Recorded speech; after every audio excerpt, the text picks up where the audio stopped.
আসসালামু আলাইকুম। আমি আপনাদেরকে নিয়ে আসলাম পাট খেতে। দেখেন পাট শাক কত সুন্দর হয়েছে।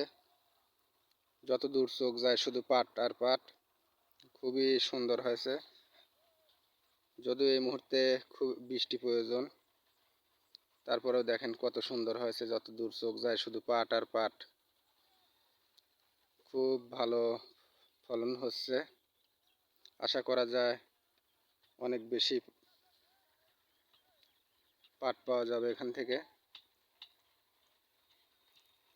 অসাধারণ সুন্দর লাগতেছে। যতদূর চোখ যায় শুধু পাট আর পাট, পাট আর পাট। পাট বাংলাদেশের সোনালী আঁশ। এই পাট দিনকে দিন বিলুপ্তির পথে। পাট চাষ কমে আসতেছে। মানুষ বিভিন্ন প্রতিকূল পরিবেশের কারণে পাট চাষ কমিয়ে দিয়েছে। বিশেষ করে অতিরিক্ত খরার কারণে মানুষ পাট চাষ করে সুবিধা করতে পারতেছে না। অতিরিক্ত খরায় পানি দেওয়া সম্ভব হচ্ছে না, যে কারণে পাটগুলা আসলে খুব একটা ভালো হচ্ছে না। পাট দিয়ে সুতা তৈরি করে। আপনারা বেশিরভাগ মানুষ জানেন যে পাট দিয়ে অনেক রকমের জিনিস তৈরি হয়। সুতা থেকে শুরু করে অনেক পাটজাত পণ্য তৈরি হয়। আবার এই পাট শাক হিসাবে খাওয়া হয়। পাট শাক খুবই পুষ্টিকর। পাট শাকের উপকারিতা অনেক। অনেক জেলাতে পাটকে শুধু শাক হিসাবে খাওয়া হয়, কিন্তু পাবনাতে পাট বাণিজ্যিকভাবে চাষ করা হয়। এখানে পাট মূলত সুতা তৈরির কাজে পাট আঁশ তৈরি করা হয়। পাট আঁশ দিয়ে সুতা তৈরি করা হয়। মূলত সুতা তৈরির উদ্দেশ্যেই পাটগুলো চাষ করা হয়। আর পাটখড়ি দিয়ে চার্জার ব্যাটারির ছাই তৈরি করা হয়। এছাড়াও পাটখড়ির অনেক অনেক কিছু হয় পাটখড়ি দিয়ে। পাটখড়িও অত্যন্ত দামি।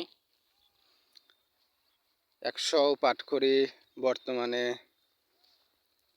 500 থেকে 700 টাকা বিক্রি হয়।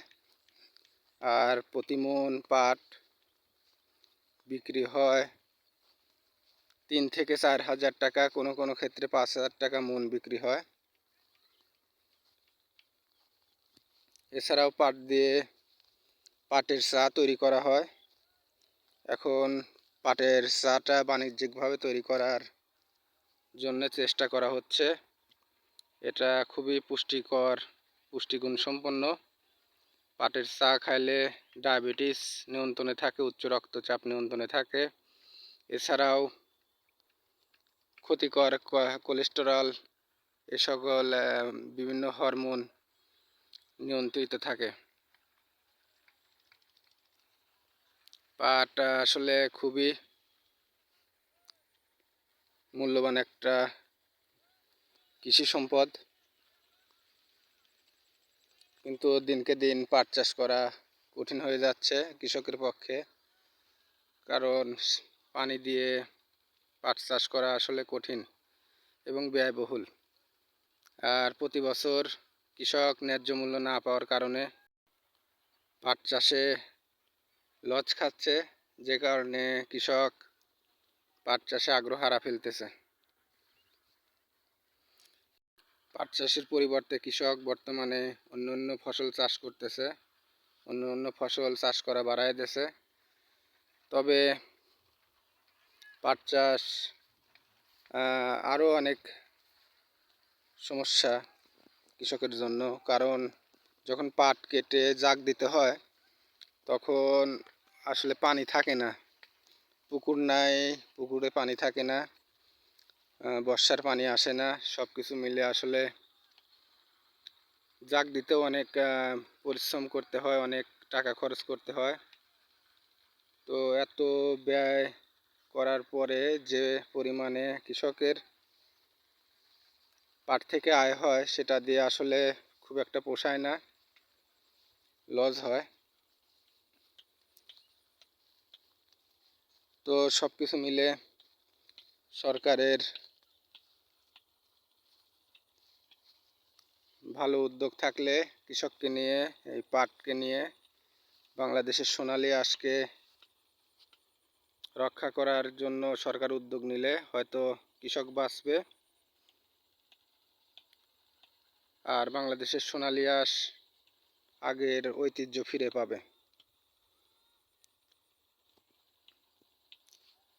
দর্শক সবাই আমার চ্যানেলকে লাইক, কমেন্ট এবং সাবস্ক্রাইব করবেন নতুন নতুন ভিডিও পেতে। আপনাদের উৎসাহ পেলে আরও সুন্দর সুন্দর ভিডিও তৈরি করব ইনশাআল্লাহ।